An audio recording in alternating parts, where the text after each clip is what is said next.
Hi guys, welcome back to Lunatic Astrology. We're talking about what I think is a very bounteous, lucky, opportune, rich moon in Cancer coming up for us on June 28th and 29th. And we're going to be joined by my guest astrologer today, Kali Ravati, who's also a Hellenistic astrologer. And we're going to talk about the lay of the land in terms of both the general stuff for the public, and stay tuned for all signs. And if you're a geek like me and want to know about Biden or Putin or Donald Trump and the inquiry into the insurrection, all of that stuff is quite obvious in our current sky with this moon in Cancer. So stay tuned for some mundane delineations. And don't forget to like and subscribe. And I'm going to let my guest astrologer into the room. Okay, so here we have Kali Ravati, an up and coming, inspiring, brilliant genius of a Hellenistic style astrologer. And she's one of my dear friends as well, getting to know her in the last few months online. Kali, welcome. And tell us a bit about a little short intro to how you got into astrology, where you're going with it. And then we'll go ahead and we'll play astrology together. Sounds like the best game ever. Well, I'd kind of have to go back in time, really, no pun intended. I recently found out that my grandparents met while my grandfather was giving lectures at a planetary observatory, which is really interesting. My father just told me that, especially when I was keeping like the astrology thing kind of secret, because I was like, I don't really know how do I explain this when it's a culmination of so many aspects of my life, music, like my choice of classes and university, everything was a mishmash of multiple aspects of astrology. I happen to have really, encouraging parents and grandparents that fostered that sort of planetary interest, especially mathematics. So my mom also told me that I used to run around saying, oh, I'm a psychic. And I don't remember that at all, which I don't really think I am. I just think I talk to planets. But yeah, I just remember seeing tons of books and going to witchy bookstores with my mom, traveling all over the world with her, and just hitting the brakes and finding and asking questions about these modern astrological books, and kind of sorting through going, this feels right, and wow, how did they know this? Why is this? And so that's where modern astrology was really frustrating, because there wasn't a why. It was like, we have these like omens that are speaking, but why? I wanted to understand the back end of everything. And until you actually gave me the skeleton key and gave me that sense of like boost and permission to look at whole sign houses from the Hellenistic perspective, that's when I got so many confirmations after confirmation. And then started studying with the Chuta. I just finished his year-long program. Mm-hmm. And I'm signed up for 2 other ones, actually 3 other ones. So yeah, once you go down that rabbit hole of astrology, especially traditional astrology, it never ends, it seems. There's just so much more to learn, because as many of you might know who are listening or not know, we're uncovering more and more resources from the ancient world that have been translated by Project Hindsight. And so even now there are still books being translated by Ben Dykes and stuff from Persian and stuff that we now have So we now have access to very ancient historical astrological texts. And so once you start to learn the traditional Hellenistic style of astrology or ancient astrology, you'll end up finding yourself unstoppably studying more and more. It's like it's a rabbit hole. So let's go ahead then today, and you can find Kali at Kali Ravati at Kali Ravati. That's her handle at Instagram, and her website will be up in a couple of weeks actually, so stay tuned for that. So let's talk today about the sky that we have with this moon, 7 degrees of Cancer on the 28th of June or 29th, depending on where you live, like late in the evening on the 28th or into the 29th. And what we think about it, because my first thought this morning, and we'll be sharing the chart with you guys who are listening. We'll pull that screen up before we go for all signs. My first thought was there was such a positive influence of this particular asteroid Abundantia, as well as a fixed star called Mirzam right on that moon. And Mirzam tends to be a very positive energy in terms of what stars can offer. And so between the fixed star Mirzam and Abundantia right on the new moon, there's something about it that just felt to me optimistic, opportunistic, good, abundant, flowing. And then, and we'll be showing you guys, there's a beautiful water trine involved in the moon as well, when we bring in some of the asteroids and stuff. So what's your thought about the general feeling? Oh yeah, and we do have a square to Jupiter. Yeah, I love that you have the fixed star up there, because I have that in my notes as well, because that was one of the shining objects was the Jupiter square, which nobody worry about that. The Mirzam, I have a few, it's the announcer, announces the presence of Sirius. It has a Venusian nature, and it's going to bring some sort of message. So this new moon seed planting that could go into fruition in the next 6 months could bring some sort of positive messages, and it's faithful. So also prominent in TV announcers too. So I found that really interesting. So. Yeah, it is kind of, I always think of Mirzam as somebody with a bullhorn, you know, attention, attention, some kind of a message announcement can be baked into this moon. And then of course we might not know the full extent of any new moon until 6 months later, when we're on the complementary full moon end of it. But for sure, I have a feeling that this is going to bring a more positive event in terms of announcements. But one, I want to point out that what we all think is positive may not always be positive at first glance either. You know, it can be like an announcement that will eventually lead to something positive, you know, in the say couple weeks that follow the moon as well, but it may not seem positive. So like I'm also worried about things like me, the stock market. The New York Stock Exchange chart has this new moon in its 12th house, which is a hidden backroom deals and things going on behind the scenes, which is not necessarily good or bad one way or the other. But the way the United States stock market chart is piling up right now in the sky, it looks extremely unsettled and really gnarly for the next couple of months. And yet I'm wondering about this sort of opportunity, Abundantia moon in the New York Stock Exchange 12th house, bringing a longer arc of something good. So, you know, sometimes, yeah, so I don't know. I have a feeling about that. And then I also have a feeling with the Donald Trump narrative, and not necessarily Donald Trump at this point, but in his natal chart, he's having in this particular iteration of a moon, some challenging aspects that make me wonder if he's going to end up being charged with something, because Jupiter is law opposing sun, which is leader, even though he's a former president. And his chart makes it look like this moon in his 12th house of jails and prison and stuff like that on Mercury could definitely own up as a longer 6-month arc of him ending up being charged with a serious crime, and maybe even having to face jail time. Any thoughts about that? Yeah, I was just reflecting on his chart, mentioning that 12th house and thinking about that Jupiter as well. He has Aries in his first house, correct? Like Mars and Aries. Yes, he does. Hey, let's just pull his chart up, and you keep talking while I grab it, because it's kind of an interesting chart.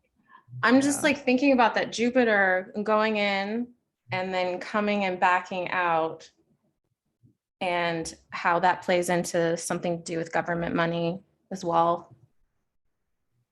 Yeah, exactly. And it's kind of let me bring you over to the sky. I'll share that chart.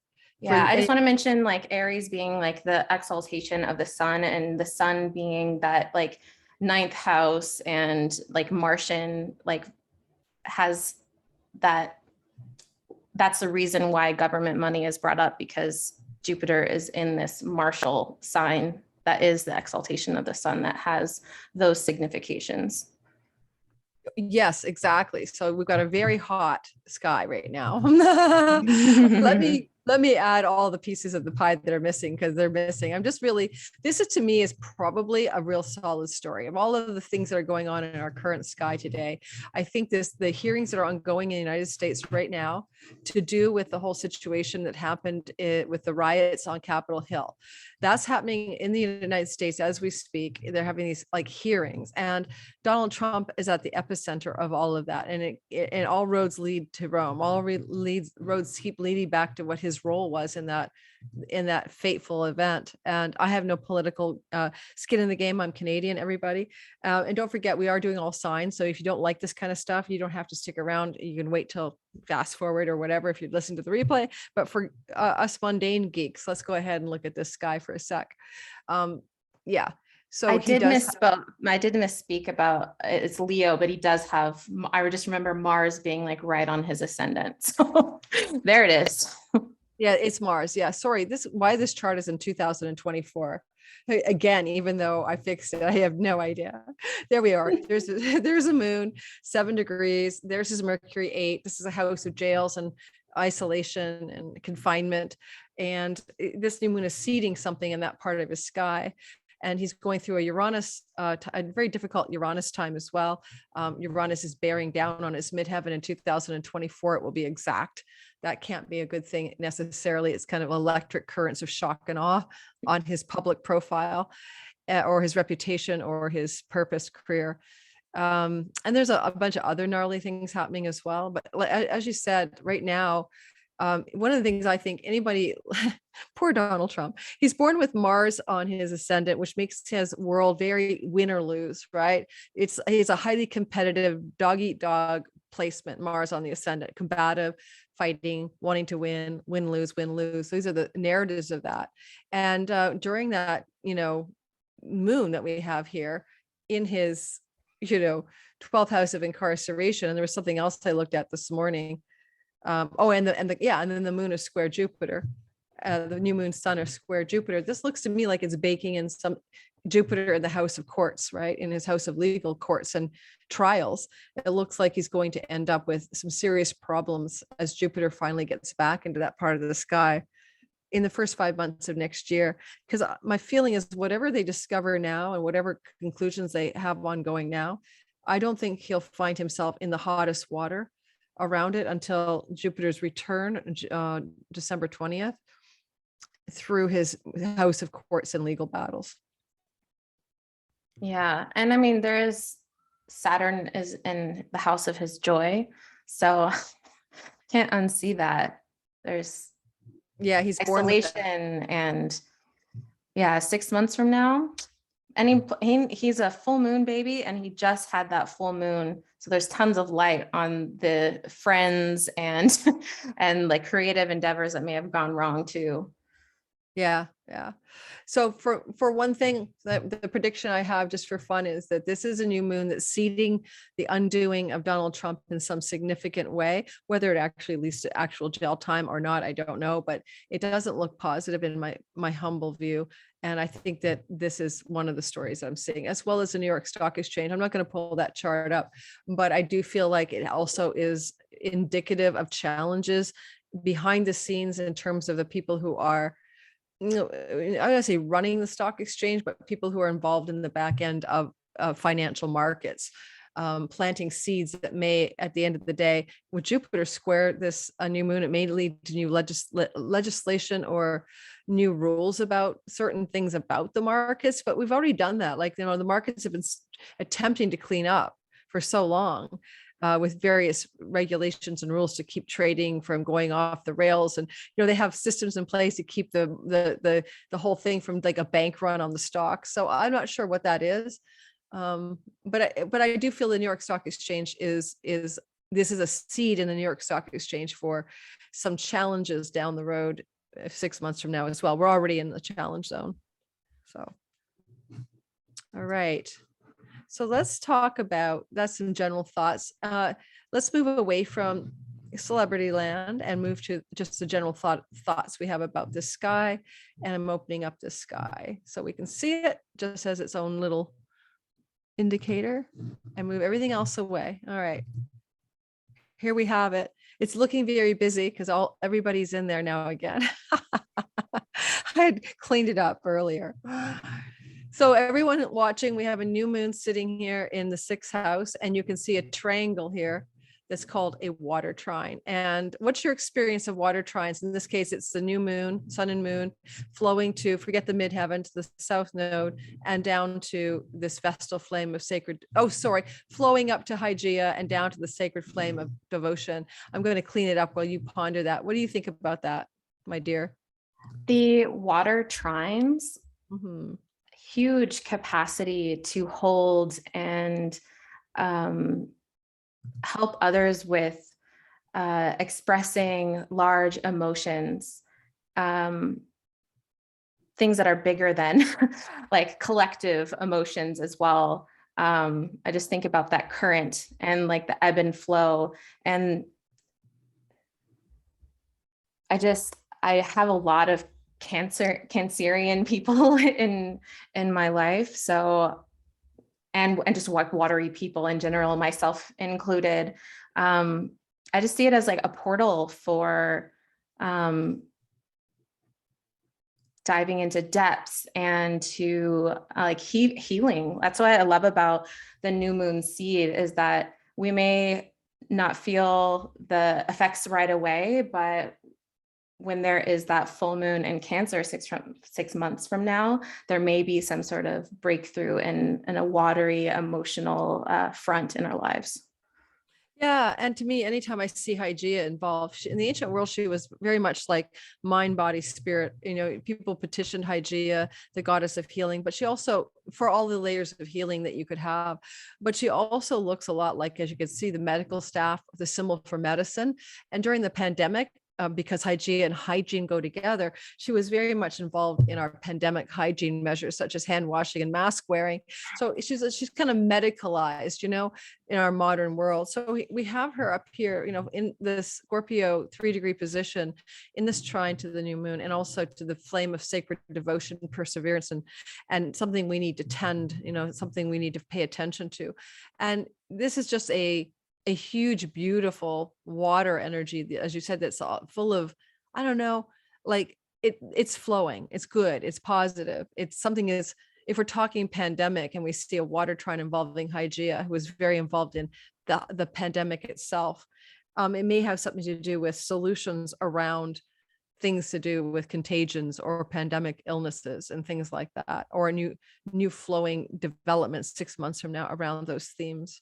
Absolutely. Plus the trines being Jupiterian in nature, and Cancer being the temple of where Jupiter is exalted as well. So there's going to be a lot of what we're going to learn something from this, like Jupiterian energy. There's definitely that positive aspect to it. And I've had experience with Cancerian individuals, even if with their sun is in the 12th house, a difficult placement, there's this like abundance and luck that comes their way. And it's just like part of their optimism. So I just wanted to add that Jupiterian angle, since there is a water trine.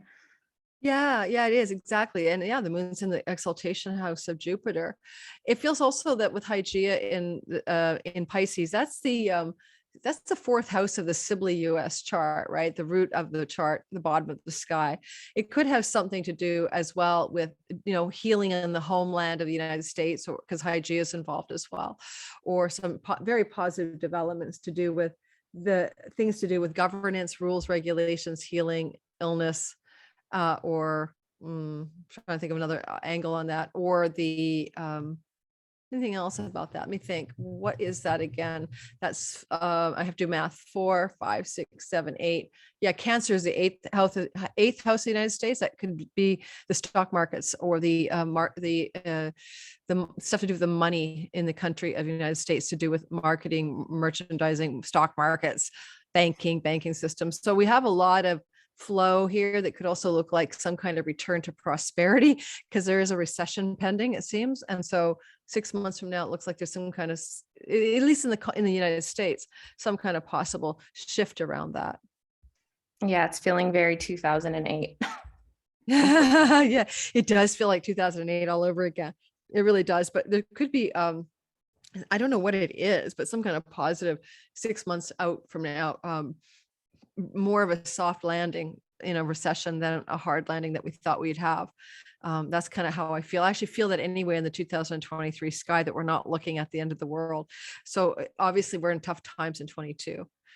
That's for sure. And then that square from Jupiter, in Aries at 7 degrees. And, that is an interesting placement because Jupiter will be stationing at 8 degrees to turn around in July. So it doesn't get much further than that, So he's moving pretty slow right now. So here we have him 7 degrees squaring the moon at 7 degrees. I just kind of feel, even though Abundantia is in the mix on the moon, the asteroid for abundance, and positive announcements with Mirzam, Jupiter, it does bring good things, even when he's in a square, but still it can look like some silver lining on a gnarly situation, or some golden ending to what is it? The rainbow at the end of the storm or something.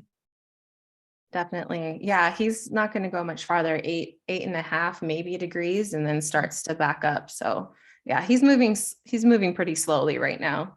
He's getting a little nervous as he's slowing down. So in terms of that square being really loud, I don't see it being very loud unless it's maybe on an angle for on the charts of the mundane charts. Yeah. But it's just kind of also with sun meaning leader as a general principle. And I did check out a few leaders like Putin and Biden. I really couldn't find anything particularly germane to them, but could still be something is happening regarding a leader, world leader, that might even be legislative or legal or some kind of opposition energy to do with the law, or what's true, or truth, what's Jupiter truth, that in about 6 months from now, we may see, the story unfold fully, from whatever's going on here. So Donald Trump was my best example because they're trying to inquire into the truth of what happened when he was the president and there was an insurrection at the Capitol buildings. And that story, maybe all this is, for example, is a shorter term narrative, but there'll be other reveals as well. I think other things to do with truth coming out about things to do with people in power, perhaps. Jupiter can act like a god of blessed endings. I've seen him be an agent of death, where he will knock somebody off the game board of life because it is time to go. So that could be also a female monarch like Queen Elizabeth, and we may be seeing something there. I mean, she is really old and in her 90s, and so this also could portend something around that. I didn't pull her chart up though, but it just came to me now. She's a Scorpio rising. Good memory. Oh my goodness. Okay, so so yeah, she's going through that south node transit of her body right now, so that doesn't help as well. She was not feeling well and had to not partake in a couple of the events for the big jubilee in England because of her body not being well, and so physically well, was hurting, it was in pain or something like that. So the south node through the house of her body, yeah, that's not an easy transit at any age. Right. 6 months from now, will Jupiter be in Pisces or will he be in Aries? Jupiter will be in Pisces on October the 28th and till December 20th. And I'm trying to remember what the degree of the full moon and when it exactly falls in the next Cancer full moon. I feel that may be part of the answer to 6 months from now. So it's just pondering that to check. Yeah. I didn't check that far ahead. It just I always go 6 months from now, the seeds of this will play out, and everyone can just. Yeah. So for my vibe, where I'm going with this in general is I find this is extremely positive, more that so even with a square from Jupiter, because Jupiter brings silver linings and lemonade from lemons and good stuff like that. And I would feel, with the Abundantia exactly on the moon's sun, exactly, and Mirzam, another positive star, that whatever this is, it's actually a really bright spot in our sky. It's a positive moon. Another colleague of ours, Maren Altman, also a Hellenistic astrologer, called it a cute moon. She made me laugh. I'm like, yeah, okay, let's call it cute, but it does feel more blessed. And I just noted that Uranus is sitting here and he will end up or the moon will end up making a contact with Uranus, a sextile, really shortly after the full moon becomes precise, right? So this is also to think to myself, abundance on the moon, Uranus, sudden, unexpected opportunity, wealth, prosperity vibes of Abundantia, the asteroid. There may be a little delightful pop in the short term right after this moon, where something could come through in each of our skies, depending on where this sits, where the Uranus moon combination is, that could lead us to some exciting financial surprise or delight or something good like that. In fact, let's progress that up and just take a quick peek at the time. We're going to go forward and see, when does that precise action happen? Making myself dizzy. Close your eyes, everybody. I'm just trying to get the moon to 17 degrees. Okay, yeah, so we're getting at 16 degrees by June 29th, around 5 o'clock in Texas time zone, Fort Worth, Texas. I guess that's Eastern, no, Central time. I don't know why I've got it set for Texas. It was a client's chart, I think. So yeah, so sometime on the day after this moon, it's possible to have a sort of a bit of a surprise and delight or sudden event that feels prosperous, abundant, exciting, opportunity, energy. And that's probably where I think I'll lean into with the all signs, is paying attention for within a day or two later, this kind of yay you vibe. Yeah. So do you want to go ahead and do all signs? Yeah, that'd be great. I just checked, and when the full moon is in Cancer, Jupiter will be just like entering into Aries. So he's like at 1 degree in Aries. So Okay. he's already made his entrance in. Okay. What is the date of the full moon? The date of the full moon for the Cancer is January 6th. Okay. Ah, interesting. Okay, so we've got Aries back in action again. Yeah, he hasn't made it past that point of where he was before, but he has entered in, which clarifies a thought that I had regarding my own second house, because that's where my second house is. So yeah, it's going to be an interesting connect the dots by the time we get to that January moon to see how it plays out. We're going to break the rules and start with Cancer rising, because it is their moon. Why not? I can get us back to the 28th. It'll look simpler. Don't get dizzy, guys. I'm moving fast. Here we go. Let's break the rules and start with Cancer. Okay, so Callie and I are going to go through all signs, and don't forget to like and subscribe. Check my description box for notifications and things I've got going on sale. And then for Callie, you can check her out at Callie Ravati, Revati. Cali, Callie Ravati on Instagram for now. And then stay tuned. We'll probably have her back. So let's start off with the Cancer sun, moon, especially for the rising, which is always most accurate. I'm just going to say, guys, this is like in your space of your body, your identity, the you that you think you are, and you're having a new seed planted. So you're maybe making some changes in your body, your health, or some changes around what some of your goals are as they reflect your identity and who you think you're, the role you're playing here on planet Earth during the seeding of this moon. And with the energy of Abundantia being seated here as well at 7 degrees of Cancer, which is where the exact precise point is, it's going to be kind of really extra special for anyone with their ascendant in the first, say, 10 degrees of the sign of Cancer. Same with your sun and moon as well. You're really feeling this kind of abundance possibility. And the square from Jupiter, to me, it is like a gnarly edge with an opportunity involved in it. Something may feel like a little bit larger than life for a lot of us, as that Jupiter square is involved in this moon. And you may in the 2 weeks after this moon see what I mean within the 2 weeks. So what is the slightly difficult circumstance is a golden opportunity opening up before you. And I like the fact that the day after, on the 29th, this moon will perfect a sextile to Uranus. And after being with Abundantia and the announcer Mirzam, it could really look like some kind of exciting news coming up for you the next day. And it would likely happen through a friend or an ally or somebody in your social networks setting, or some dramatic changes within those places. And watch for your career space as well, feeling slightly challenging, a boss pushing you, or a higher up, maybe shoving you to a new direction. At first, you may not like it. Jupiter in the 10th square, your identity. But at the end of the day, something happening here is really ultimately positive. What do you think about the rest of that? What about that trine, Callie? Any thoughts about the grand water trine here? I just want to say that I echo your thoughts completely about that superior Jupiter square.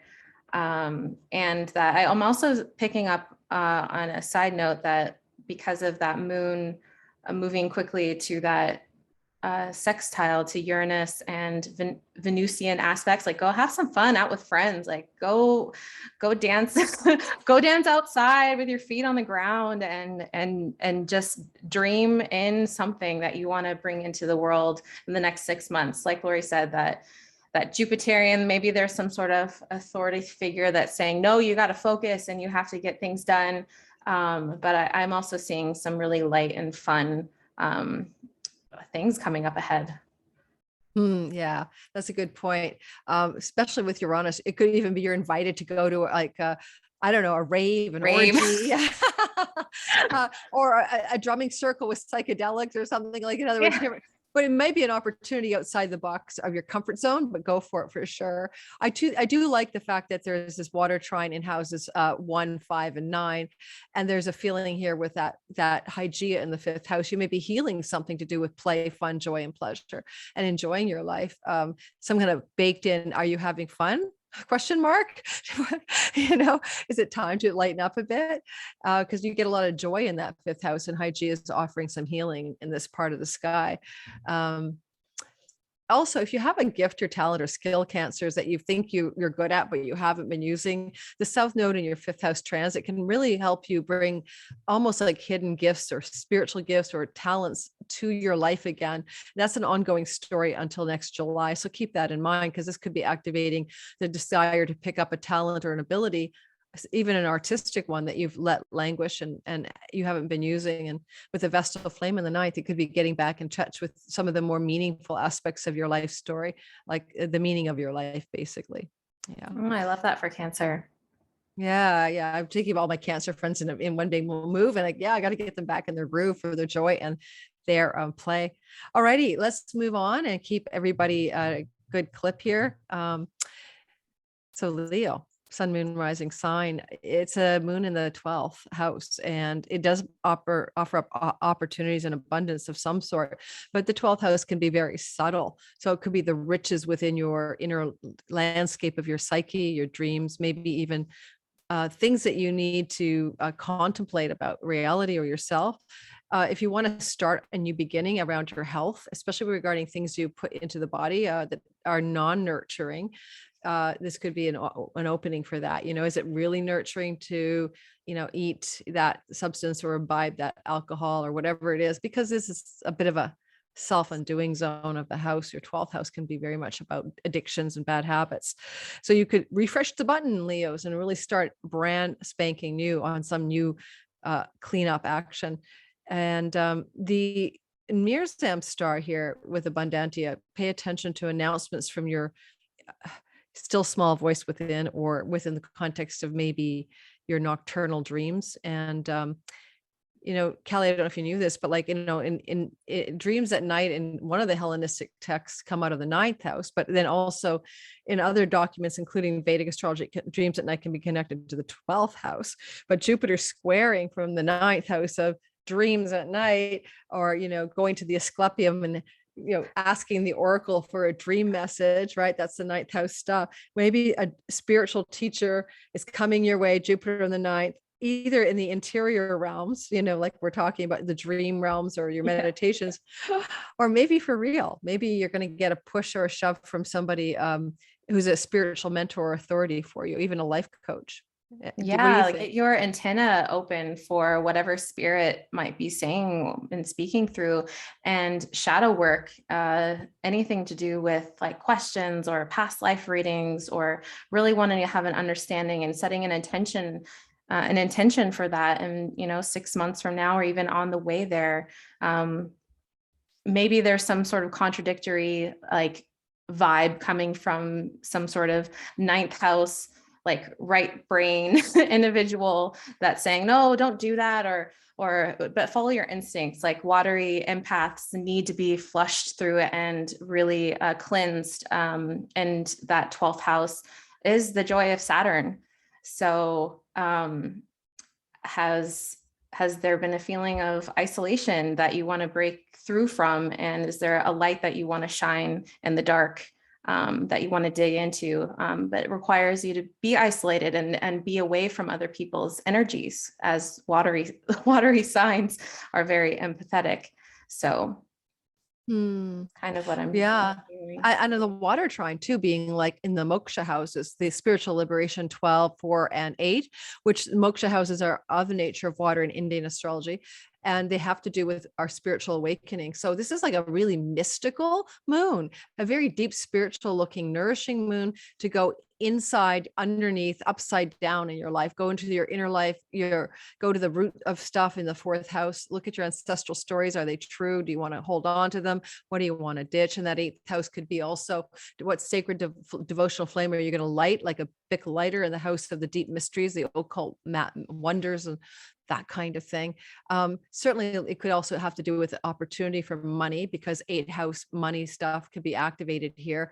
And if it is, it could be legacy money too with that 4th house. So what kind of money could come from your family of origin or your family system in the 6 months that follow this moon, because we do have Abundantia right on that moon. So it could be, and pay attention, because we're looking for that, like that little shock and awe of something the day after, when the moon perfects the sextile to Uranus, a positive shock and awe around some kind of a breakthrough, insight, or opportunity of some sort. It may be about your what you wish to attain in your purpose or career. Any other thoughts before we move on from the Leo people? I think you nailed it. Love that. Yeah, I think we're getting it. Keeping it at a good clip, guys. All righty, Virgo, sun, moon, rising sign, especially if you're a Virgo in the first decan or the first 10 degrees, you're going to get a lot of energy from this 7-degree event. And I would say that this looks a lot to me like there's some new fresh start that's percolating, that comes to culmination 6 months from now, in how you either receive lots of gains from your career path, like that can be earnings and money, or sometimes like even like awards and stuff. 11th house themes you see up here, guys. And yet also this can be new beginnings in your larger groups of belonging, your friendship circles, your social groups, people you have a desire to affiliate with. And sometimes, clubs is a good 3rd house, 11th house word as well. So you're planting like this new beginning that's very prosperous or abundant. It doesn't, it can be abundance of new friends, an abundance of larger groups of belonging, an abundance of great gains from one's career. And that great gains could be definitely career induced money. So that's positive. And I do like that you have a couple of days later, a sweet surprise coming out of the 9th house regarding finances and maybe gains from your career or friendship stuff. So a couple of thoughts there. You could have like a sudden opportunity to take a trip to a foreign land, some good news about a higher educational story, some good news or exciting developments around something to do with a pending legal affair, or something coming out of the patriarchal part of your life, particularly the father. 9th house is a father house in Vedic astrology. Father decides to give you money just for the heck of it. What do you think about that Jupiter square? What's your thoughts? I'm seeing this 11th house it's in the joy of Jupiter. So Jupiterian energy there. 11th house goals. Is there any goals that you have, Virgo, that you are aspiring to that may have to do with your groups and friends? And Jupiter in an 8th house, like there's that, I see that as pretty positive to be honest, like Jupiter being in the spot of other people's money that will be backing out and then coming through again later on this year. So there's that Abundantia. I see a lot of abundance going on there. Yes, it is a square. However, you may have to work for it. You may have to do all the filings and do unexpected things in 9th house related items. But yeah, if you have an intention of some sort of goal or working towards something in the positive realm, especially that will come to fruition in your 5th house creation, I see this as a beautiful new start. Yeah. Yeah. And not only is that Jupiter's joy house, but it's, his exaltation house here. So there's a huge amount of Jupiter wanting to invest in something really luscious, fruiting for you in the January of next year full moon. So you may see signs of what the seeds are going to become later in the couple of weeks that follow this moon. Now, I know I do real astrology. So, Jupiter transiting the 8th can bring inheritances. So someone obviously has to pass away for that to happen. So just keep that in mind. There's always a possibility of legacy wealth or bequeathments going on here as well. But the flowing water energy, between 11 and 3 and 7, really lighting up some ease and flow with your significant spouse or partner, maybe business partner if you have one, and that ease and grace that could operate here. It's almost like a spark, the festal flame in the 7th house. If you're in a relationship and it's been kind of dull and drab, it's lighting up a little water fire here in your 7th house, more connection, flow, ease, intuition, lighting up in your primary relationship. And I think Hygeia healing things to do with the local environment or siblings, should you have been estranged from any of those people as well. Yeah, just some extra thoughts. Yeah, the social networking as well, if there's some sort of healing around that, especially since there's 11th house energy involved in the trine. Mm-hmm. Mm-hmm. Yeah, exactly. Yeah, especially with the South Node going through the 3rd house too. There may be a disconnection from things going on in your local environment, your neighborhood, or if you're like online but not online, there's been problems there, your website's not working for you, you guys can get that going. But I do think that for the most part, looking at that flow to the 7th, you're definitely looking at a good pickup in your love relationship. And if you're single and you're looking for love, then the Vestal flame could spark something new that you would like to commit to. And it would maybe be involved in the local neighborhood. And sometimes the sky is literal. So Virgos, you go to a health spa, Hygeia in the 3rd house to get, some treatment, and you meet this guy there, or girl there. Next thing you know, there's a little light going on in the relationship part of your sky. So for single Virgos, look for that as well. You never know. Yeah, and Jupiter will be going back over into your 7th house as well. So keep your eyes October, peeled. yeah, end of October, November into December. Yes, it's going to really open up good skies for love and relationship, especially if you want it to last. Libra sun, moon, rising sign of people. And I'm kind of reminding people the first decan or the first 10 degrees might feel it a little bit more than everybody else. And so for you guys, you're getting the 10th house action here, and is your career or your reputation and sometimes your ambitions for how you want to show up in the world. Like what actions are you taking in the world that everyone notices? So that's why we often associate the 10th with the career. It's the highest part of the sky, near the highest part of the sky. And for you, there's obviously an abundance or a newness or a fresh start trying to percolate in the career zone of your sky that's going to maybe be quite prosperous. I mean, Abundantia, and you can't complain because it could really open up some like lush waterfall of goodness, because it's Cancer. And with Mirzam, the announcer star baked into this moon, it could also be this huge announcement like the boss is retiring, but then we want you to take his place, or an announcement that you are now going to be taking over a division, or you're going to head up something that's really exciting. And usually you'll find evidence of the bigger picture within the first 2 weeks after the moon that really is about the full fruition 6 months later, in this case in early January of next year. I love that there's this water flow in your 2nd house of money. So definitely this Abundantia is going right down to your 2nd house, where you've had a difficult South Node transit since January. So it could be that some of the feeling like the money's leaking out of your life, or there's a loss of possessions here. Like, maybe you had to sell something, or maybe you just feel like really weak need around your stability in your finances, earnings and possessions. It feels like Hygeia is healing something there. I mean, she has to heal something, so she's healing something, or a real lovely healing as well in the food style you choose. You realize, because food that you put in your mouth is a 2nd house, and drinks and stuff like that. So healing around the food stories, and also with a trine to the 6th house, right? What do you think about that Vestal flame in the 6th? And what do you think about Jupiter? I'll pass it to you. That Vestal flame in the 6th, I'm getting really good vibrations about that. I know it's in a difficult house, but lighting a fire for yourself that has to do with your health protocols, and just remembering, because the moon is remembering your body is material and does fall away and waxes and wanes, just like the moon does.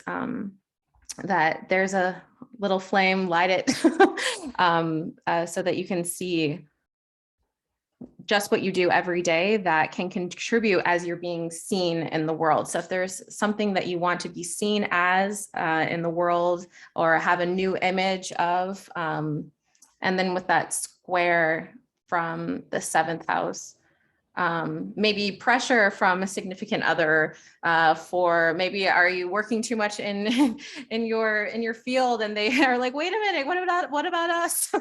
But that's, I think, is pushing you, and knowing what you want in the next 6 months is supported by these asteroids from your 2nd and 6th.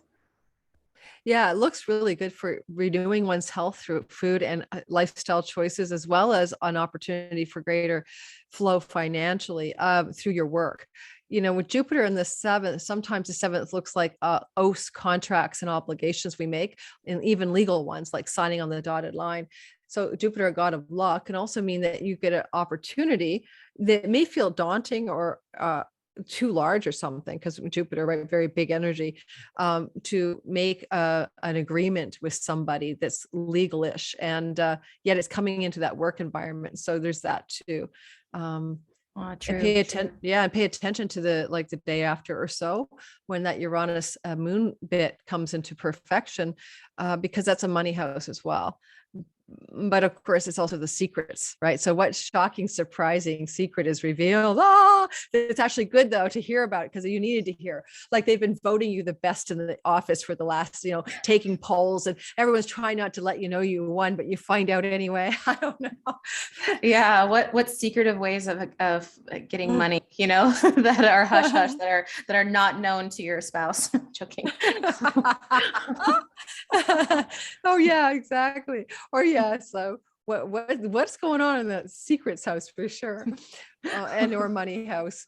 How'd you pay for that? Shh, I just been putting in extra hours. Oh my god, yeah. But honey, I didn't want to let you know, but I sold your grandmother's antique dresser that was in the garage, and full of mold, and I made a few $1,000s. Anyway, I know, so you have a decoy. All right, Libra, we made a whole plot line for you. It was like, okay, we got some real juice going there. Okay. Let's move on to the next sign, which will be the Scorpio sun, moon, and rising people. So reminding everybody that the first 10 degrees get a lot more juice from this energy, for sure. And so sun, moon, and rising in the first 10 degrees Scorpio, you'll feel quite a lot of intensity from a new beginning, fresh start in that 9th house, and with Abundantia and Mirzam on the moon as well. I wonder if this could also, there's so many meanings of the 9th house. It's like bothersome, like the 3rd, but it could definitely have something to do with an opportunity to have a pleasurable trip, or take a travel off to a foreign land. You may not do the trip in the 2 weeks that follow, but you may see the opportunity arise, because you do have a trine to the house of play and sexuality and fun and pleasure and romance, and good fun things happening with the overlap of the 9th. And you could find it to be very physically healing, because Hygeia in the first house would mean your body gets restored or healed. So that can even look like going off on a trip just for the purpose of healing, like one of those spa retreat trips where you're just going to do nothing but chill by the pool and have massages while you eat like fruit all day. So some of you may see an opportunity arise, Abundantian, that's very exciting and it feels prosperous and juicy. And it also could pertain to things to do with some kind of openings in higher education, or in legal or court situations that you would like to see come in terms of your direction in your favor. So those are also auspicious offerings by the sky. And the feeling I also have too is that if you are looking for a deeper connection to joy and your spiritual truth, like what you believe, what you call what you have faith in, I guess. And the 5th house, you're kind of like your intrinsic why you get out of bed in the morning. They may be connecting the dots here, like in that flowing water trine. You may discover that, you really have a spiritual connection to drumming circles or something that open up your connection to God or something like that. I like that you mentioned drumming circles, because I've been reading a lot of charts lately with martial moons, for example, and like that Jupiter and Aries. I'm seeing a lot of like moon and Aries or martial energy that have to do with drumming, drummers. Like tons of friends of mine and people that I know that have a well dignified Mars or moon have a lot of that. So what are we drumming up? What Yeah. Yeah, what are we drumming up here? I mean, for you guys, in India, Vedic astrology, the fifth house is sometimes looked as there's procreative, creative, and God creative, the high creative. So when we talk about the law of attraction and manifestation in the ancient tradition of India, that would be the fifth house. And so what are you drumming up that's quite like a sacred devotional ember of something artistic? The fifth house, a project, a song, a book, an idea that you want to, really water, because it's a big water trine that inspires you, but also maybe what are you manifesting in the same vein? What are you bringing what are you bringing to bear into this crazy ass world through the dream time, basically through the non-ordinary channels? I think that square from Jupiter in the sixth house of the work environment is at odds to some degree with what this looks like, which is like maybe a pleasurable getaway or a renewal of spiritual faith or a connection to your muse and creativity to restore your physical body. And all of a sudden Jupiter is like somebody in the coworker space or something to do with your daily work routines who's like really not in a complete alignment with the entire narrative. So yeah, I think there's always silver linings with Jupiter because he does bring, like, even in a square, something positive. Yeah, agreed. I'm seeing like that seventh house energy as like, try something new sexually, like have fun. That's part of the healing aspect. It is, it's opposing, but it is on the North Node. So Mm-hmm. Yeah. Especially on the 29th, the day after, just go for it, or do something really unusual in order to have fun. But yeah, you could definitely have you and a partner in business, you and a partner in your romantic life could pick up some steam there. Single Scorpios, you never know. The sacred flame is in the fifth house of romantic love, and it's connecting to the ninth house, which is, the house of God. But, it could be that you go on a trip and you meet someone, just so you know. And whether you go on the trip in the 2 weeks that follow is not as important as understanding the 6-month arc, I think, of what is trying to come to fullness later on in the ninth house in January of 2023. Yeah, and Jupiter will be going in that zone of the fifth house of some sort of fun as well. And maybe even if the trip doesn't happen now right away, or even close to 6 months, that might be an optimum time to go on a trip and find some love. Exactly. And with the north node going through your seventh house, Scorpio, single Scorpios and married ones, you're expanding the relationship and to make it bigger and larger and add new things to it. But if you're single, sometimes that brings in a really important love relationship as well. So that's in play till next July. So yay. Okay, let's get rolling into the next sign, which will be started with Cancer. Okay. Sagittarius, sun, moon, especially rising sign.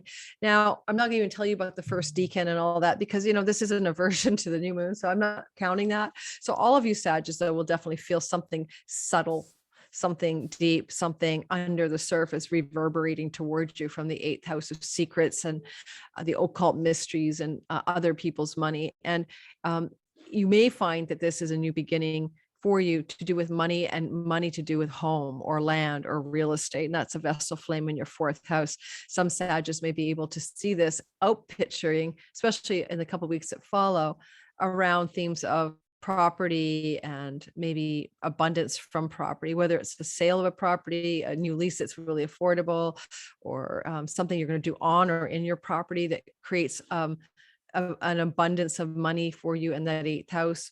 Abundantia there. The eighth house is also money that you can get through investments of all kinds, including the stock market. So it's been a gnarly market. It looks pretty choppy for the next while. But if you know what you're doing or you're savvy in that way, this could be an opportunity, new moon, for a new investment opportunity that can also be very much stabilizing and fortifying your home life, where you live, and subtle energy coming out of the 12th house as well from Hygeia, maybe healing some kind of pattern or self-undoing or way of being that isn't in your best interest, that you're ready to let go of right now. South Node transit's been suggesting the same thing since January and will do so till July. Some of you Sagittarius may have to detox as well, but eighth house can be even finding a new psychologist, somebody to work with you. That popped up in my mind. Just want to confirm that. Yeah. Because some of the gunk in your junk and your back end of your psyche can come from your family of origin. And a Vestal flame in the fourth is putting a flashlight on. Oh my God, my mom always said that I'd amount to nothing. Or my dad always told me that I was a loser, or, or even less subtle messages that went through your origin, family of origin, fourth house learning when you're growing up that led you to make and do things in your, addictive self-undoing habits, sky, your 12th house, that you're ready to let go of. Yeah, I'm And look seeing, for, yeah, sorry, go ahead. I'm seeing this Callie. trine, like the Jupiter is trining your ascendant. It is a weaker square that it has going for that new moon in the 8th. So I would say green light to all of the predictions that Lori said about how are you taking care of your own inner closet, and how does that relate to your 4th house? And once Jupiter backs into the 4th house and kind of maybe gives Vesta a boost on his exit back into Aries, you may see the trickling, like the breadcrumb trail to see that, since it is in such a subtle house.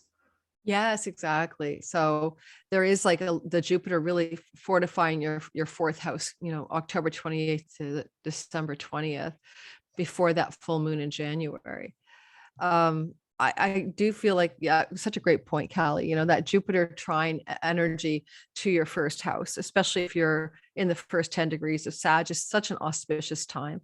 Like Jupiter is really trying to bring a lot of, I don't know, kind of like revitalize your hope and open up yourself, to being a little bit bigger and more inspired again by life itself. Sometimes I think of Jupiter in the 5th house a lot like the tarot card called the Sun with 2 kids on a horse, but or the 6 of Cups, 2 kids in a garden. There's a quality of restoration here for you that's ongoing, and it'll be back next year. Finding your innocent joy, like a child, beginner mind, get in touch with your spirit, inspired energy of that 5th house Jupiter transit. If you're a Sag and you want babies, this is a very fertile time. But so we just have to address that, because the moon is like mama stuff. So if you're wanting a baby and it's been difficult, I wonder if that's something, or if you don't want a baby, be careful, Sagittarius, you or your partner. But the moon is in the exaltation placement of Jupiter. So you may find that you're going to break through if fertility is a thing, or wanting a baby is a thing, and there's any issues around that. This could help reveal the hidden blockages, right? Moon in the 8th, to how and why you haven't had a child, or your partner hasn't had a child. Yeah, and he is, like I said, moving only a degree forward and then going backwards. So it's like reevaluate, go back over the things that you've been doing. He'll be expanding your 4th house energy and then going right back in. And I see Jupiter in the 5th house here as this like super, like almost like super positive drill sergeant of your joy, like being commanded by Mars. And Mars is in there, kind of being the boss of the house, and will be exiting as well. So it's very, very strong portal for that 5th house energy. Yeah, exactly. So yay, you guys. And then suddenly maybe a pop of some information or news coming suddenly out of the sixth house. So it can be like some good news about your health. I think it's good because it's sextile. It could be some good, test results coming back and you're relieved. It could be even something to do with good news from your colleagues, coworker space as well. It does have a positive influence on you at the end of the day after or so after this moon. Health and mental health, though, for sure, with that 6-12 axis being activated, are priorities here. I know a couple of Sages that I'm thinking of already. I'm like, oh, yeah, you guys. Me better. too. Me too. For sure. For sure. Funny how we do that, eh? We picture these people we know. Capricorn, sun, moon, and rising sign in the first 10 degrees, especially of Capricorn, your sun, moon, or rising, you'll feel this most potently. New beginnings, new starts, abundance, prosperity, announcements, Mirzam, all in your house of other. That's usually your significant other, like in relationship, but it can be a business partnership and to some degree clients and others that you are with one-on-one. And so there's a new beginning that's going to flourish 6 months from now in this part of your sky. Certainly if you're a Capricorn and you wanted to be in a long-term relationship, I'd say that this looks positive, that with the Uranus North Node sextile to your seventh, and that's ongoing North Node till July of next year, sextiling the seventh from the house of romantic love. For you single Capricorns, there's definitely something trying to come through, and a very destined love affair at that with the North Node. New beginnings, though, are sometimes also endings, which is interesting because, even though classically a full moon is completion, graduation, which is in January, the seeds of that ending may be being constructed now. And so if you're not in a relationship you're liking and you wanted to maybe see if it's a good idea to leave it, especially a love relationship, this could be some signals that you're going to get, especially suddenly. Let's say within 2 days of this moon with that Uranus in the fifth. And it may be a little bit like something nothing to do with you, something like fifth house, one of your children has an announcement and you realize it's so important and it's going to take you in a different direction from your relationship, or your lover does have some news or information that startles you and maybe puts a perspective on the relationship. Yeah. What do you Are think? you nurturing a new relationship? And I mean, there's all of these relational aspects, the 11th house of your friends and like social networks. So this is like spinning that wheel, that trine wheel Mm-hmm. of others on multiple dimensions. Just thinking about that fourth house, that Jupiter fourth house energy for Capricorn. Well, he'll be backing into your third. So if there's something visibly that you are wanting to be online in some sort of capacity that you've been thinking about, maybe you're digging underground right now into what that looks like as the moon is not visible as you're nurturing other relationships. So in the next 6 months, some sort of development around a third house matters, and routines even that may contribute to that. Yeah, and on a practical note too, you may just want to change your neighborhood up to a better upgrade, but maybe with the retrograde Jupiter going into your third, which is October 28th to December 20th, you may want to go back to a hood or a neighborhood you've been before, or maybe your partner's inviting that because of the connection to the seventh. Like, let's move back to the old neighborhood, or let's move this way, or let's go that way. That square from Jupiter, though, I mean, Jupiter in the fourth house is a very positive placement for Capricorn right now. If we're getting a lot of expansion from your nest, from growing in your nest, from your nest, getting a bigger home or enlarging your home, but it is a square. And sometimes is there somebody in the household, sometimes it's so literal, who's commanding from on high, Mount Olympian energy, right? And it's causing friction or difficulty in your primary connection to either a business or love partner, seventh house stuff. Do you have some bossy person that's very aggressive in your home space, right? Domestic space right now? That's what I was wondering when I saw that. This can end, right? It doesn't have to last. I know a Capricorn whose mother-in-law just moved into his house and with his wife. And I mean, I'm like, oh, Jupiter, moon square, very mother-in-law tension going on in the Oh yeah, I can see it. I can see home. that. Oh my God. All right. And maybe look also for some, like Callie, you mentioned this, but yeah, that 11th house connection up there with Hygeia, some sort of connection to larger groups of belonging. And they can be very, very healing for you right now. Like maybe you've abandoned a group of belonging because you don't have time because you've been doing something else. Like I'm going to go back and join my squash club. I'm going to go back and join my astrology group that I used to hang out with every Friday night or something like that. So picking up some kind of loose thread and going back for some enjoyment, flowing water energy. If a group that you would normally meet in your neighborhood, I think, but it could be online as well, because the third house is the online world as well. Virtual neighborhood, real life neighborhood. Yeah, it's definitely not on the surface as well. It's like deep, deep relationships with that Scorpio. Yes, yes, exactly. Yeah, not just, yeah, just something Not that's just fair weather friends. These people exactly, know you. exactly. That's really well put. Totally. I guess that's about it for the Capricorn. So just pay attention to the other people. And if there's a Mirzam announcer on it, it could be announcements from your business partner, from your spouse, from a significant client or person in your life with some big, bold announcement. Okay. So keep that in mind. Maybe that announcement is causing friction around your home. You know what I mean? Like it literally could be that a sort of thing like, I'm moving my mother-in-law's possessions in from, Siberia. And so I hope you're okay with that.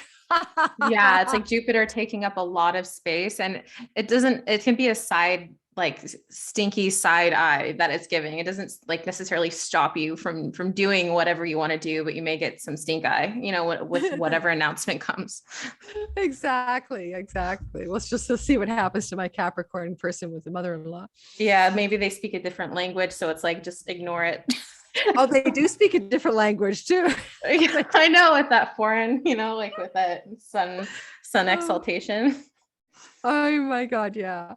Oh, I like watching other people's dramas while I'm off on the sidelines. Okay, so Aquarius, Sun, Moon, and Rising. I'm an Aquarius rising, as you guys know. And so if you're Aquarius rising or Sun and Moon, this is definitely something that's over in that sixth house of your health protocols, daily routines, work protocols, work environment, collegiate space, beginnings. Like Callie and I are doing this for the first time together. She and I have done other things together before. It's my first time on YouTube though with her. And I find that, inviting new colleagues and coworkers into my work routines these days, and that could up that for me as an Aquarius rising to add other people to my story in my work. I feel like with a water trine for us Aquarians, we're looking at a lot of flow between three areas of the sky. Obviously, our high noon career zone, 10th house, sixth house of work habits and routines, and second house of earnings. This suggests this new moon is inviting in some financial flow that comes through profession and work directions, as opposed to winning the lottery or getting married to a sugar mama. But I do feel also that this energy is just as good for your health. And I can speak to that. As I got on this call with Callie, and I have this out of joint sacral area right now. This would be for me swimming, which I love to do, but finding health food styles, Vestal Flame in the second, routines and ways to move the body could be involved here with the sixth house, like daily activities for the body, for your health. And because Hygeia at the top of the sky, it's like, how are you Aquarians wanting to be visibly well and healed in the world, and show up very in your workspaces, very restored or something like that. And lastly, Vestal Flame in the second is very disciplined energy. She's a bit like a female Saturn because she's devoting herself to a flame that cannot go out lest the peace in Rome fall apart. And she spends 36 years doing this devotional act, or 30 years.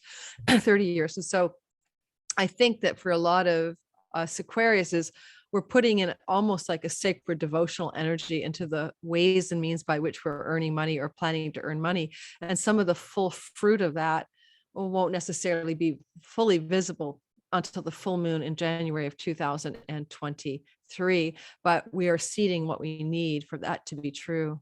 What do you think, Callie? Anything else?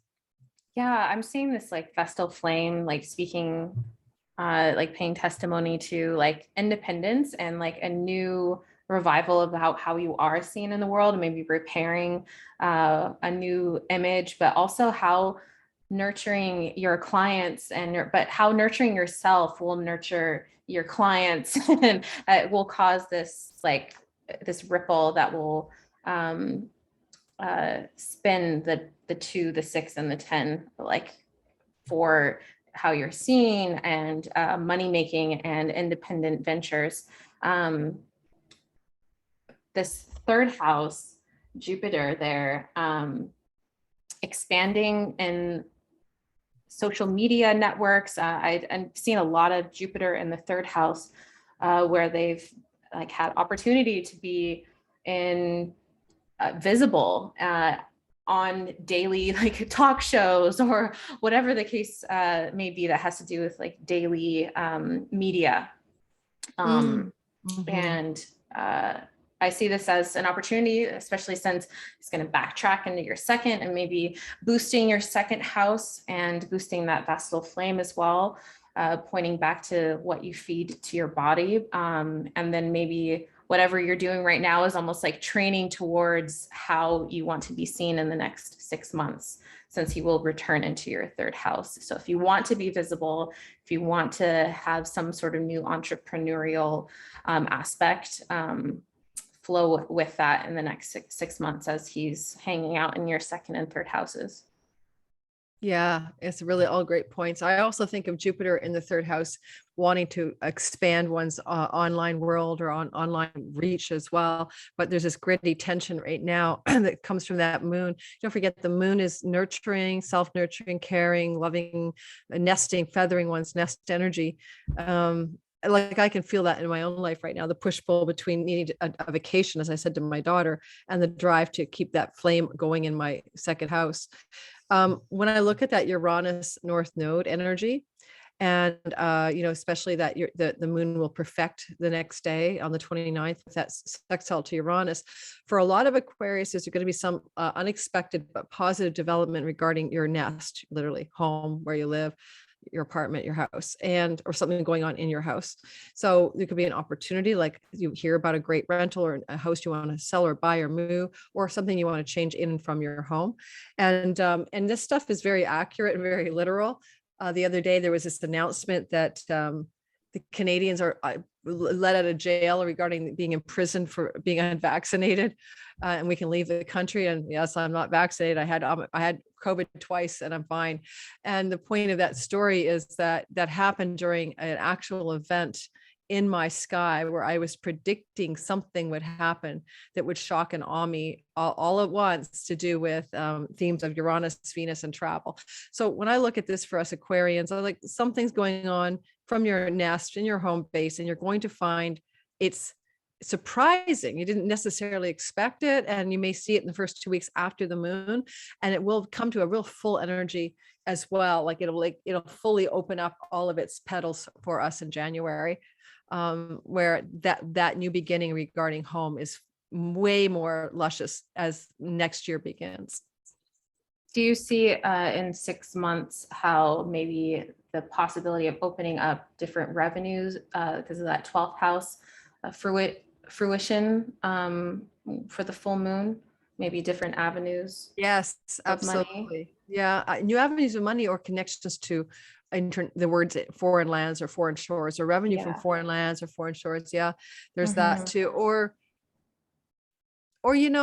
there's there's a quality of that 12th house. Sometimes I think that it's like, where are you feeling it, like you've found a sanctuary, and sanctuary, spiritual sanctuary, those are good words for it. It remains to be seen how that does play out. But for Aquarius rising, guys, listen, you got the Lord of your sign in your first house until March 7th of next year. So that moon happens while the Lord of your sign, your first house sign or your sun and moon sign is in great dignity in the house of Aquarius. So whatever is coming to fullness in January is under a sort of sky that's so auspicious in terms of Saturn's dignity in the heavens at the time. And we finally are waning from that gnarly square from Uranus. Hallelujah. By the time we get to January, we're kind of starting to feel it, like, thank God it's done. It gets close in October. It doesn't perfect, but we feel everyone who's an Aquarius since like to all of last year and this year under this kind of Uranus Saturn square, where everything feels like it's somehow up in the air, even though we'd like it to be all like set in motion with a sober, realistic, and clear direction. Saturn and Aquarius. And it's been a tough one. So I don't want to belabor the Aquarius because my people say I spend too much time on Aquarius and Aries because I'm both. I can understand why. So we got to get going. Okay, I'll hook you up, Pisces. I got you. Yeah, are you Pisces rising or Pisces sun? I am Pisces rising on fixed star Fomalhaut. Oh my goodness. Yes, of course, your rising is on my Jupiter at the same place in my sky, my second house Jupiter. Okay, let's get going. Well, since you're a rising sign, Pisces, why don't you take it and I'll sidekick on you. You go for it. Okay. Well, funny enough, minutes from ending this call, I will be going on this short trip and travel, unexpected in some ways, third house Venusian spa day. So there's my third house energy, like coming in, and this is just the start of it. But I'm seeing a big green light of creative endeavors. If you are wanting to or not wanting to get pregnant, this is a great time to think about what you want to create or move forward with, if that is something that is in the cards for you. This square, the second house, I see it almost as a helpful transit, even though it is a square, because Jupiter and my second going like, you need to get all of those rebates from the government that you haven't filed for, go and get them, like fight for it. And then, he's going to be backing into my first house again and expanding myself and vitality, and then moving back in. I think when he's moving back in Pisces, that big green light is going to move forward. So go over all of the details about how this creative endeavor, whatever flavor of that creative endeavor is going to be. Meanwhile, having lots of fun with that third house energy and this like beautiful trine, especially if you have Pisces ascendant degrees within the first couple of degrees. Ninth house, if you need to do any kind of work to get passports and things like so that you can travel, I highly recommend looking into that, filing all the paperwork, and maybe when Jupiter is backing in again into the second house, that you may have some surprise checks coming, but you're going to have to work for it. Any thoughts, Lori? Yeah, I do agree with you. The green light, though, October 28th, December to December 20th, when Jupiter backs into that first house for you, Pisces rising. And, that's just really going to be an awesome time. And right now, though, there's this energy that's so like flowing between your body and that fifth house of joy and play and pleasure and vitality and, enthusiasm, that's going to maybe in the couple of weeks right after the moon, in those kind of the first couple of weeks of July, really reveal itself to you. And that will open up I think a real renewal, because the sacred flame in the house of you Pisceans, right?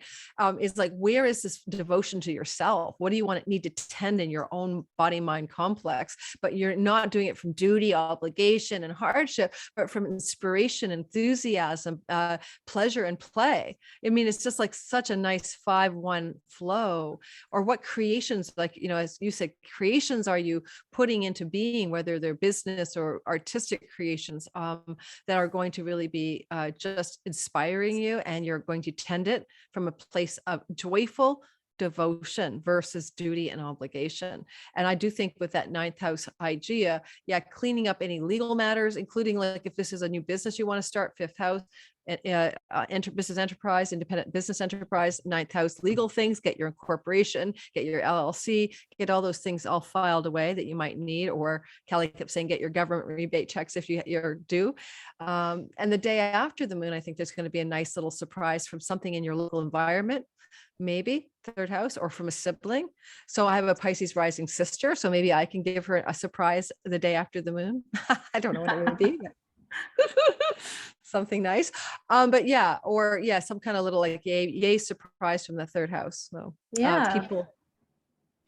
Nurturing your creative endeavors, nurturing lots of flowing energy, and taking care of yourself on the new moons, like the major new moon, full moon. They're portals. Don't overdo it on those days, and really receive, because Yeah, the moon is about receiving. It's receptive. Water is receptive energy. What are you receiving? Receive answers, ask questions. Spirit loves questions. Yeah.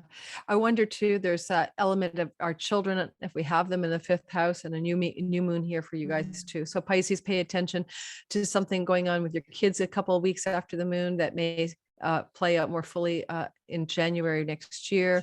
But again, it looks like a very positive development. Of course, with a square to Jupiter in your second, it could be one of your kids telling you that they need to borrow money from you, or they need you to invest in something for them, or that they need you to give them the car, but movable possessions, your second house. So you may have a little friction regarding things to do with finances and one of your kids, but the silver lining is always there with Jupiter, so not to worry. Yeah, and then the 6 months from now, that moon will be fruiting something in your 11th house. So maybe good spirited friends and help from friends as you're pursuing this endeavor will be seen in the 6 months to come. Yeah, exactly. If the last word for Pisces, if you have any ideas that you're inspired to take action on that are what you consider creative, inspired ideas that come up in the moon and the days after, they definitely have some blessings all over them. So trust your creative inspirations to have some sort of long arc of success if you actually choose to go for it. Yes, long-standing. I can see it building towards that. Mm-hmm. Yeah, especially Capricorn, your creative ideas can result in, resourceful rewards as well in 6 months, including, financial gain from your career, should your ideas pertain to your career, your 10th house. All righty. So that was it. I don't want you to miss our spa day. So we did do it. We're like a 90 minutes in, Callie. So we really covered. Did we do Aries and Taurus and Gemini? Oh my God. Oh my God. I forgot we didn't start at the beginning. I just about left people off. Are you going to make it to your spa day though? Totally. Yeah. Okay, good. Oh my God. I usually start with Aries without thinking. Oh my God. That was too funny. Aries, sun, moon, and rising sign. You guys are having, we just forget, pay attention to, I think the first 10-degree people, Aries, sun, moon, and rising, get a lot of juice from this energy of a new beginning in your fourth house. And that is something to do with your homestead, where you're living and their domestic or secret private life that the public doesn't see. And there's a new seed being planted here, and it's got a lot of support from a money house, the 8th house. And Hygeia in the 8th house to me is sometimes like fiscal hygiene. What do you need to clean up in your financial house that you can be supporting some kind of growth or new beginnings flourishing in your home and where you live and what you're doing with your home. And then lastly, you've got that sacred flame in the 12th. And that is like, maybe you need to really tend as an Aries rising sun or moon to some kind of, backroom deals and negotiations, sure. And pay attention to what you can do in the hidden realms of the backroom deals for your money and your home. Now, that makes a bit of sense to me because I have a backroom deal that I might be negotiating in July regarding a home that won't even go on the market to rent. So that would be really what an Aries sun and moon that I am would experience in July should my plans go the way I want. Because getting a place that doesn't go on the market is hard, and this place is amazing, and it will be passed from a friend who's no longer going to rent it. So there's an example that's very literal. And what do you think about that Jupiter square? Well, Jupiter being on an angle, it's like my eyes just dart right there. So I'm thinking about how this is a preview for the next year, as he's like, you've had him in there for a few degrees now for just a short while, especially with that super powered like Martian energy, and nurturing like new beginnings in the 4th house. How are you maybe being strict with your own body that is maybe possibly keeping you away from nesting a little bit? that's a vibe maybe that I could pick up on. I don't know what your thoughts are on that. Yeah, well, because Mars is there till July the 5th in Aries, and Jupiter's there listening to Mars's instructions, right? Yeah. I would say that for a lot of you Aries, that Mars is trying to get you to make bold, daring action, decision making, power. It's a little bit like "This is Sparta," movie. That's how I feel when Jupiter and Aries get together. Jupiter and Mars and Aries get together. It's like, this is Sparta. They haven't done this since 12 years ago. So for a lot of Aries rising, you're feeling like you are like King Leonidas, and you've got like your full on, mojo on, right?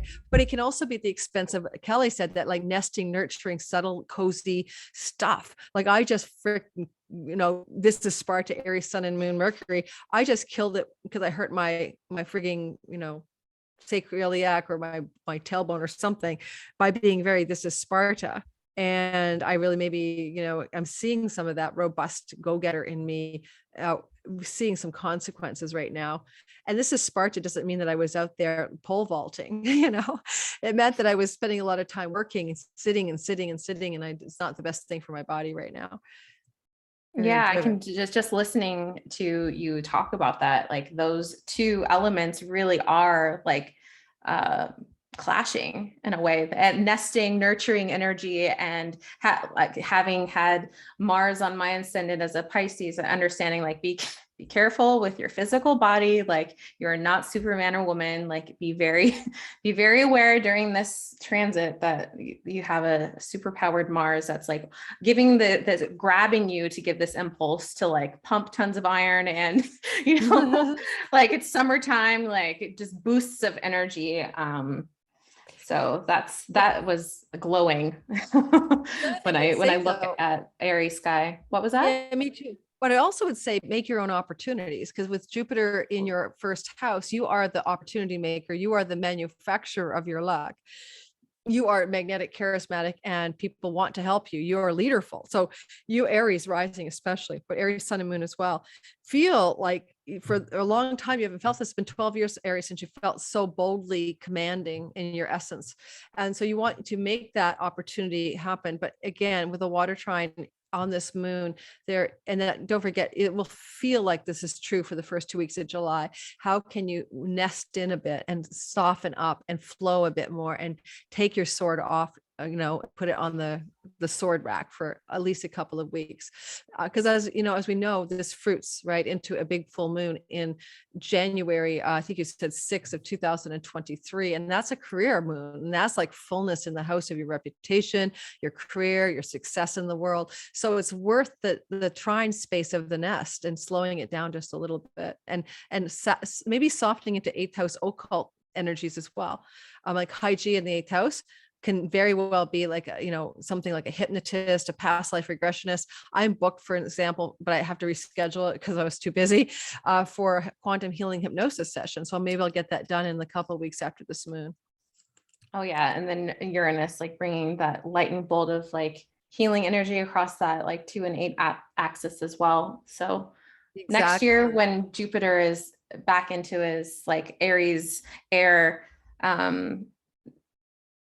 pursuing entrepreneurial, being seen as some sort of impactful, vital leader at that time, like planting those seeds in the nest now, nourishing yourself so that you can have that really like extra stage boost that will be brought when Jupiter re-enters your first house. Exactly. This is a preview of the real deal in the first 5 months of 22, Aries, of how successful you can be. Also, note to file some money surprises that are positive. Uranus in the 2nd house, the moon moving into a perfected sextile the day after the moon. Maybe something going on around, June 30th, July the 1st, where you have this unexpected, like positive money surprise coming your way. Alrighty, let's keep going and I not forget the last people on the chart. Oh my God. Taurus, sun, moon, and rising sign, and especially the first 10 degrees. You're going to feel this moon in your 2nd house, 3rd house, I should say, of your environment of siblings, aunts, uncles, cousins, nieces, and nephews, all of your extended nest family, people in your local neighborhood, the local environment, and sometimes your online world, your virtual neighborhood. So you're seeding and planting a new beginning here. quite in evidence maybe with Abundantia, that it feels like a very abundant place for you. And Mirzam, there may be some announcements coming or through those siblings, aunts, uncles, and cousins that Taurus folk, you feel like, yeah, this is like new abundant beginning in the third house. With the trine to the 11th, friends and allies who want to support you, benefit you somehow. The Vestal flame can sometimes be a Vestal person, like a maiden or a young sacred person. Sometimes the Vestal flame shows up as like the ingenue, the nubile young person. But anyway, some support from the 11th house. And you may also find that you're going to be doing some healing, Taurus, maybe as a result of these developments with your primary relationship. Something is being resolved, made whole, restored, or healed here. It could be a business partner too, but it could also be a major love partner. Moon is in its joy here too. Exactly. Moon in its joy in the third. So this is extra special, extra lovely. Fortune smiles. Abundantia, moon in its joy. Oh yeah, I like that. It's extra auspicious for the Tauruses of the world. Trips and travel, Callie. Yeah, the new moon. What trip will you take? Usually shorter distance, not usually exotic and far away, but this your good old get on a train, plane, or automobile and go on a journey as a Taurus. And where will you maybe journey to in the couple of weeks after the moon? I know a Taurus sun who's going to be journeying to visit me in Vancouver during those 2 weeks. So, I know that this stuff for that person will be what possible abundance and new fresh yay is flowing through that Taurus's life by virtue of that trip that seeds in your beginning that becomes a fullness in January of next year. Yeah. And it's also your habits too, right? So like what nurturing habits that you have right now that could restart and help you remember your material body, but also the square from the 12th. Is there a spiritual teacher that's from a foreign land, like squaring your habits? Maybe you don't like the medicine that they're telling you that you need to be taking, and you just want to like nest and carry on. That's very true. Yeah, exactly. Well, but if you're also, connecting with people in any way, sometimes I think the 7th house isn't necessarily, what Hygeia is doing there may not heal a relationship that's specific, but may heal something about relatingness, how you have your other relationships, whether they're your business partners, clients, or beloveds. There's some restoration or some renewal or some new beginning. Are important others healing from something, and how your habits, do they reflect on a supportive role and the other people healing in your groups as well as significant others? Yeah. If you're a single Taurus, having the South Node transit through your 7th can bring in soulmated love stories. If you're with someone already, the relationship is challenged right now, and it will be until next July to find a new groove or, perish or die. But if you're single, I've seen South Node transits through the 7th bring in long-standing committed love stories that are very fated and destined. So I would also add to that, because we have couple of days after the moon, a day or two after, they're under the energy of a lunar sextile to Uranus. And yes, because the South Node has Saturn-like qualities to it. Yeah, I could feel into that story maybe of some kind of developments, unexpected, that are showing up for you that point the way to something in relationship. Or it's really hard to say, because what, with the South Node, with the North Node Uranus in the house of you and your body, but it's positive, sudden lunar energy from the 3rd. I don't know. It's a hard one to put my finger on. Well, it's the mystery. The 3rd and 9th have so much mystery, as they're the divination houses. So Exactly. It's like, whoa. Definitely reflect, and really think about what it means for the moon to not be visible, to be conjunct the sun, and really sit with that. And you've got that Jupiter, in the very evocative, mysterious, hidden 12th energies, where you may not be consciously aware of what's going on there. But Jupiter is trying to support a overhaul of your deeper sabotaging structures and bring some kind of, usually I see it this way, it's happened for me. Jupiter in my 12th house transit was teachers coming to me, and not just like spiritual teachers, but often spiritual teachers, but Same. also educational teachers. So different guides, teachers, mentors are showing up. I wonder if one of those people that already is there is giving you a bit of a grit around the new moon in the couple weeks that follow, as they're opposing something that you want to do that seems nurturing, like that trip you're taking or something. But you, long-term, long arc of this Jupiter it's good for you to have some kind of spiritual guide, teacher, mentor, or coach, or psychologist helping you through your story.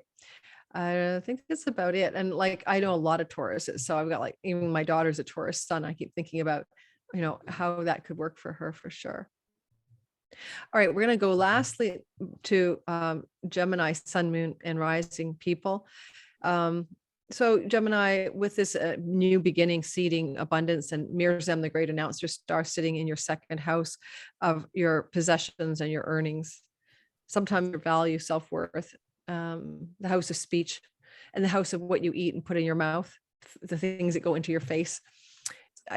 Certainly at a very simple level, you could start a new food style. And this could be a starting point that begins on the moon on the 28th, 29th. And over the 2 weeks that follow, you are now really opening up to a more healthy eating style, especially with Hygeia and the house of health protocols that keep you from getting sick. And so you're uncovering and unearthing some new style of sustenance that's going to fortify you to light a flame in your public house of career. But if it's just about the money story, then things that are going on in your work and in your earnings and all of that, and the Vestal flame in the 10th are showing us abundance and flow and a new start that will fruit as 8th house developments in January of 2023, which can be how your money has now become. The 8th house could be money makes money for you. It can be residual monies. It could be weird kickbacks. It can be money that comes in chunks that you don't expect, or you do, but you're happy to take them. So you're planting a lot of seeds here around work, career, and money with a flowing trine. And with Abundantia, it certainly does point to abundance as a long arc in your next 6 months. What do you think about that Jupiter square? I always throw you the Jupiter. As a being that is ruled by Jupiter, I can understand. Well, I'm thinking that this new money story, or this new nourishing food story, being squared by Jupiter and its joy, like overpowering, because it is a superior square as well, that there might be some sort of pull or grab, not like the last minute, sort of grab, because he is about to go backwards. That may, friends are going, no, forget the new protocol, just come out, and you don't need that, just come on. That's kind of what I'm seeing, is the friends that really do, they want the best for you. And there may be a little bit of tension, but I'm loving Jupiter and its joy for you in the next year. And let's see, I'm seeing that 6th house with Hygeia. If there is some sort of new health protocol that Hygeia will be facilitating and helping that, and even that Uranian energy, sending a lightning bolt of energy, maybe from some sort of therapist or Reiki healing that is really breaking up if you have felt stagnant, because it is fixed water. I see that as all really positive. And the fruiting of this being in 8th house, if you are a money story wise, wanting to start something new, that it's a wonderful transit for that. Yeah. And you know what I think too, I actually think Hygeia is a healer. I think that there's for a lot of you, Gemini rising, especially, but sun and moon too, you may find that you're going to encounter a various Uranian style healer with, she said, as Kelly said, Reiki, weird shit stuff, because you're going to be able to blast something out of that fixed water here. Maybe pay attention to the day or two after the moon. Because that's when you're going to see that perfected energy of the moon and Uranus, and you may get a real jolt of a sudden opportunity to meet or know about or hear about, announce your star energy, some healer that you go, oh my gosh, that's my healer, or that's my person.